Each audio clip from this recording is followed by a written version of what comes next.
Les Égyptiens, pendant l'Antiquité, ils emblavaient des champs au bord du Nil. Et à chaque fois que les Égyptiens voulaient doubler la surface d'un champ carré, ils traçaient la diagonale de ce champ. En fait, ça, ils le faisaient sans pour autant savoir que derrière, il y avait une formule. À chaque fois donc qu'ils voulaient doubler la surface d'un champ carré, ils traçaient la diagonale de ce champ, et c'est cette diagonale qui devait constituer le côté du carré double. Ce qui fait donc que lorsque les Égyptiens avaient un carré d'une surface de 1 mètre carré, donc la superficie du carré est égale à 1 mètre carré, son côté est égal à combien? On a un carré dont la surface est égale à 1 mètre carré. Ça veut dire que le côté est égal à... Oui, c'est égal à 1 mètre. C'est égal à 1 mètre. 1 mètre fois 1 mètre donne 1 mètre carré. Alors, et donc, lorsque les Égyptiens voulaient doubler la surface de ce champ-là, donc on veut avoir un autre champ dont la surface est égale à 2 mètres carrés, qui est le double de 1 mètre carré, alors ils traçaient la diagonale de ce carré. Quand on trace la diagonale de ce carré, on a 2 triangles rectangles. Et en vertu du théorème de Pythagore, le carré de l'hypoténuse est égal à la somme carrée des 2 autres côtés du triangle rectangle. Ici donc, l'hypoténuse va être égale à racine de 2. Or, racine de 2, quand je le multiplie par racine de 2, j'ai bien 2 qui est le double du surface du carré de 1 mètre carré. En fait, ce Pythagore-là enseignait la chose suivante. C'est-à-dire que si vous voulez être disciple de Pythagore, voilà ce qu'il vous dit. Vous devez accepter que 1 plus 2 plus 3 plus 4 font 10.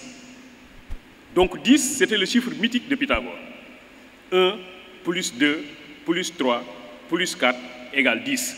10, c'est le chiffre mythique. C'est le chiffre mystérieux. C'est le chiffre parfait. Mais pour l'avoir, il faut combiner 1. 1 dit Pythagore, c'est Dieu. Ah, c'est vous qui êtes la 10e promotion, comprenez que 1 c'est Dieu. Donc ici, la spiritualité est importante. Le fait de considérer qu'en dessus de tout, nous avons un être suprême qui est Dieu. Quelle que soit d'ailleurs notre obédience, quelle que soit notre appartenance confessionnelle, qu'on soit musulman, chrétien, si vous voulez, animiste, etc., au-delà de tout, nous avons Dieu. Donc Pythagore commençait par 1.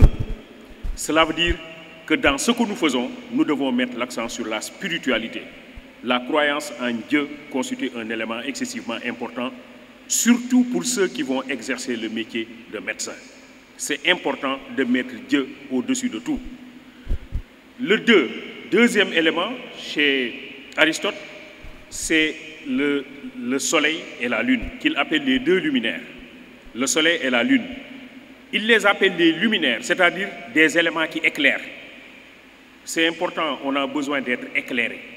Et on a besoin d'être éclairé, ça signifie qu'on doit toujours être à la quête de la performance. Ce n'est pas fini. C'est bien fait d'avoir des modèles, d'avoir des repères. Mais considérez qu'au-delà de tout, il y a toujours possibilité de performer.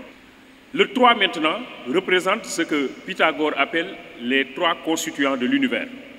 Les 3 constituants de l'univers, c'est Pythagore, c'est la terre, l'eau et l'air. La terre, l'eau et l'air constituent les 3 grands constituants de l'univers. Et les 4, c'est les 4 points cardinaux, l'Est, l'Ouest, le Nord et le Sud, qui concentrent tout l'univers. Cela veut dire quoi? L'Est, l'Ouest, le Nord et le Sud. Ça veut dire que pour un médecin, aller à l'Est doit inspirer une fierté. Aller à l'Ouest doit inspirer une fierté. C'est que certainement, on n'a pas besoin d'un médecin qui dit « je dois rester au centre et je ne sors pas du centre ». Un médecin, on l'attend à l'Est, on l'attend à l'Ouest, on l'attend au Nord et on l'attend au Sud. Et partout où il peut se trouver, il doit considérer qu'il est en face de l'humain et qu'il doit agir pour l'humain. Donc 10, c'est le chiffre mythique, le chiffre parfait, qui suppose la combinaison de 1, de 2, de 3 et de 4. Ça, c'est Pythagore. Le second penseur dont je veux parler, c'est Hippocrate. Rapidement. Mais Hippocrate mettait l'accent sur le vivant, la sacralisation du vivant.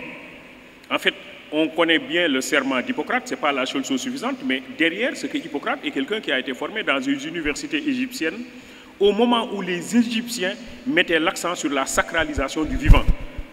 Le vivant, c'est tout ce qui est créature divine. tout ce qui est créature divine doit être non seulement respecté, mais doit être sacralisé. Donc on le voit, l'accueil est un élément qui est excessivement important. L'entretien que nous entretenons avec l'autre, que nous tissons avec l'autre, le lien que nous tissons avec l'autre, c'est un élément qui peut le galvaniser, mais au contraire, lorsque c'est mal fait, c'est un élément qui peut assassiner. Donc voilà, je crois que nous avons une lourde charge, et moi je suis vraiment confiant, professeur Rokhaya Diagne, je suis vraiment confiant pour cette génération de médecins. Je suis vraiment confiant parce que non seulement je suis à peu près sûr que derrière vous avez installé les compétences techniques qu'il fallait, mais je sais que derrière nous sommes en présence de personnes qui sur le plan éthique sont particulièrement forts. Et ça c'est important, être fort sur le plan éthique. Lorsqu'ils sont venus plusieurs fois chez moi avec Lett, quand je vois la détermination de Michel Lett, son engagement, sa pression, sa constance, on se rend compte qu'il y a de la volonté, il y a de la fougue, il y a de l'engagement. Et ça, c'est que les collègues enseignants se sont évertués à installer des compétences techniques, mais je crois que les collègues enseignants se sont évertués aussi à installer des compétences morales. Et donc c'est excessivement important et c'est pour cette raison-là que je crois que ceux-là qui doivent être célébrés, ceux-là qui doivent être félicités, ceux-là qui doivent être mis au-dessus de tout, ce sont les enseignants. Donc merci chers collègues pour ce que vous avez fait. Je crois que vous avez effectué un travail extraordinaire. Je crois que les professeurs ici présents, les collègues ici présents ont fait leur part de mission. C'est une course de relais. Ils ont fait leur part de mission. Maintenant, ils vous ont remis le flambeau. Alors c'est à vous de garder le flambeau et de le remettre à qui? De le remettre à la génération 11. Alors je souhaite aussi une bonne continuation à ceux qui arrivent. Merci. Merci à vous.